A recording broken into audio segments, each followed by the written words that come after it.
What's up, guys? So I wanted to bring you guys this video. This is basically week 9 for Sam. He's one of my clients. He PR'd squat, bench, and deadlift. This is not uncommon for my lifters to see 1 rep max PRs in week 9. It's not something I guarantee, not something I promise, not something I even program. I don't say go out there and hit PRs on week 9. But I've fine-tuned my system over the last couple years, and in particular the first 8 weeks, and it's generally the same for all of my lifters. Now it is individualized, obviously based on strength levels and then goals. If one lifter is a power lifter focused on squat, bench, deadlift, and another one comes at me and says, hey, I really want to improve my front squat, or this or that or the other, obviously different movements are going to happen for different people. But the foundation is pretty much the same, and it's very much a conditioning block, and then we build a little bit off of that conditioning. A big emphasis on submaximal work, rest times, and volume. That's probably the biggest 3 keys in those first 8 weeks. The first 4 weeks being the rest times and working on those. The volume's always kind of there in the background, and then the submaximal work kind of builds over time. The first 4 weeks are almost static depending upon the lifter, and then the weeks 5 through 8, we'll build upon that. Anyway, week 9, I turn my lifters loose, and whatever we've been working on, I say, hey, go do RPE 9 singles, and that's their deload, because we've been doing volume, very shortened, condensed rest periods, things of that nature. Going out hitting singles is like cutting their volume by, if you count warm-ups, I don't know, 50%. If you don't count warm-ups, then, probably by like 90+%. So that's what we do. And more often than not, it's not something I guarantee or promise, we see close to or new 1 rep maxes. My man Sam here in this video, he came to me, his squat 445, bench 325, and his deadlift 525. He went a little beyond RPE 9, which happens. A lot of lifters will get greedy, and I'm okay with that.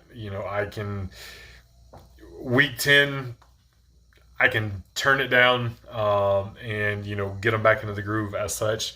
And a lot of times, even like going off program, even though I'm scheduling singles, and if they go beyond where I kind of want them to, it can be that mental boost. And I think in Sam's case, like, it really helped him to buy in with how effective submaximal work can be. But he added 10 pounds to his squat from 445 to 455, 10 pounds to his bench, 325 to 335, and then 20 on his deadlift, 525 to 545. That's with no prepping, like without getting him ready for a 1 rep max or anything.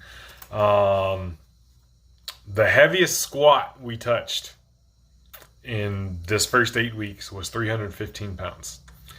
And he was able to go squat 455. The heaviest bench press we touched was 230 pounds. And he was able to go bench 335.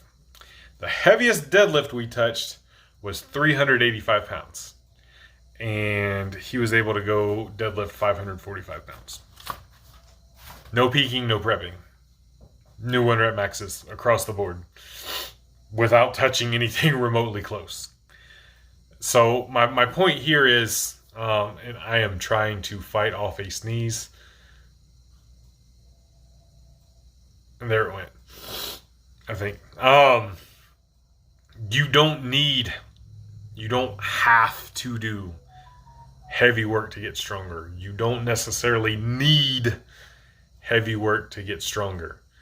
Now, to fully maximize your potential in expressing that 1 rep max strength, a peaking phase or preparatory phase would certainly be more optimal. And those numbers that he put up, there's probably, 10 to 30 pounds to be had extra depending upon the lift.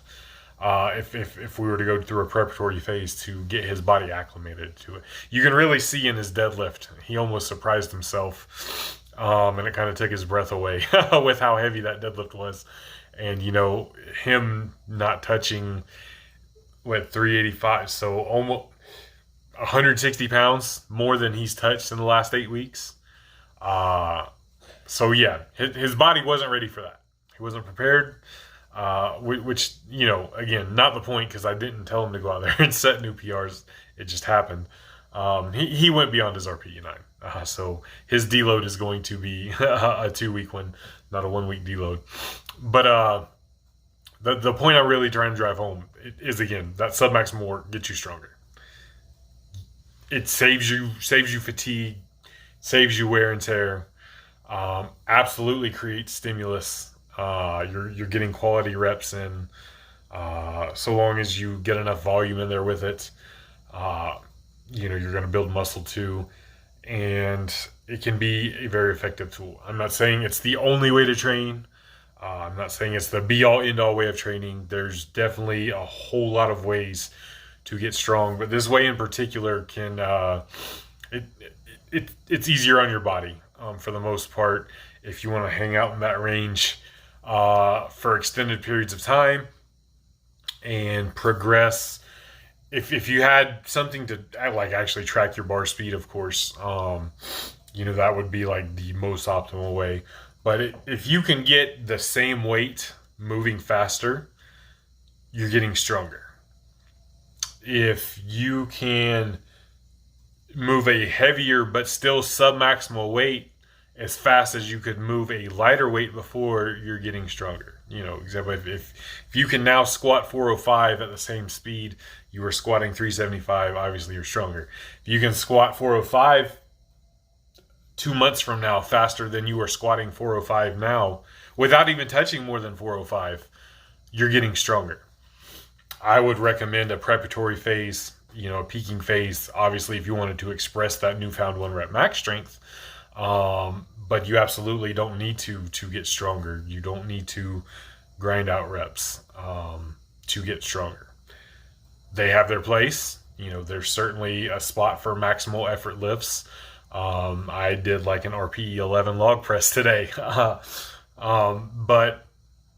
submaximal work can be highly effective. Especially, I think, for somebody, if you're training, if your lifting is supplementing like your sports and powerlifting or strongman, or these strength sports aren't your main focus. Your main focus is a field sport or something like that. Submaximal work is definitely the way to go, in my opinion.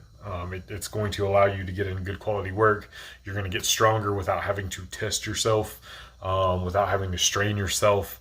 It's going to leave you fresh for your skill work on field, while still getting very, very effective results off the field and getting stronger and more resilient, faster, etc. So, whole lot of words just to say that, if you're somebody who thinks you can benefit from submaximal type of training, and you're not somebody who wants to just grind out all these heavy reps all the time in the name of getting stronger, by all means, spend a vast majority of your time in that submaximal realm.